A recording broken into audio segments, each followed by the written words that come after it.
You would think that with hostages being held in the tunnels underneath Gaza, that the Israeli government wouldn't be so willing to do indiscriminate bombings or flooding the tunnels because that can kill the hostages. Does this show that the Israeli government doesn't really care about the hostages? In my opinion, yes, it is. If the president believes Israel is engaging in indiscriminate bombing, wouldn't there be an obligation from the U.S. to put new conditions on military aid? Every bit of security assistance we give any other country always comes with the expectation that the law of armed conflict is going to be respected and obeyed. As I said earlier, we're not going to assess every single airstrike here from this particular podium. That wouldn't be appropriate. The Israelis should speak to their operations, but we have every expectation, as I said to my previous answer there, that they will act in accordance with the law of armed conflict and do everything that they. But they don't, and it's obvious, and the United States knows that they're not, which is why they're against the ceasefire that the UN is calling for, and it's why they're so afraid to call indiscriminate bombings a war crime or that the Israeli government is committing a genocide against the Palestinian people.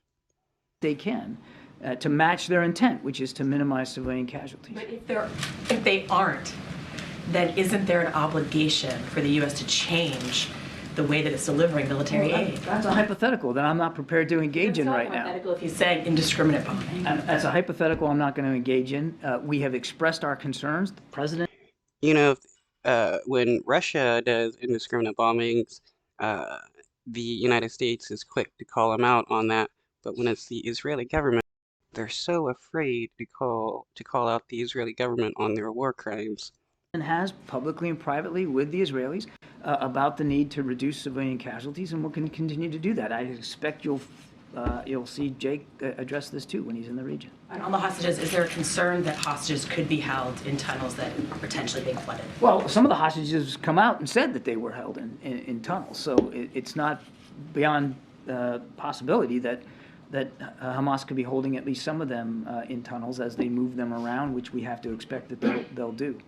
But if you're asking about the flooding specifically, I'm not going to speak for Israeli military operations. They should speak to that. I would just say that we all need to remember the particular extra difficulty that they have going after a group like Hamas, which isn't just a terrorist group, but it also has sort of a military structure to it, and they deliberately tunnel under civilian infrastructure.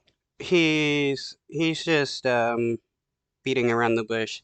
He doesn't actually want to give his opinion on the possibility of hostages dying from the Israeli government flooding these tunnels, nor calling out the Israeli government on that possibility as well. To allow for the movement of their fighters and for storing equipment and things. That adds an extra burden on the Israelis. And I would just say again, without confirming these reports about flooding, that as we've said before, we recognize. No, I mean, the reports are confirmed. The Israeli government says they're going to flood these tunnels, and they have been already. Is their right and responsibility to go after Hamas, which is posing a particularly tactically difficult problem for them by using tunnels, but to do so in a way that reduces damage to civilian infrastructure above the ground and certainly reduces any chance of civilian casualties inside those tunnels, which would include hostages.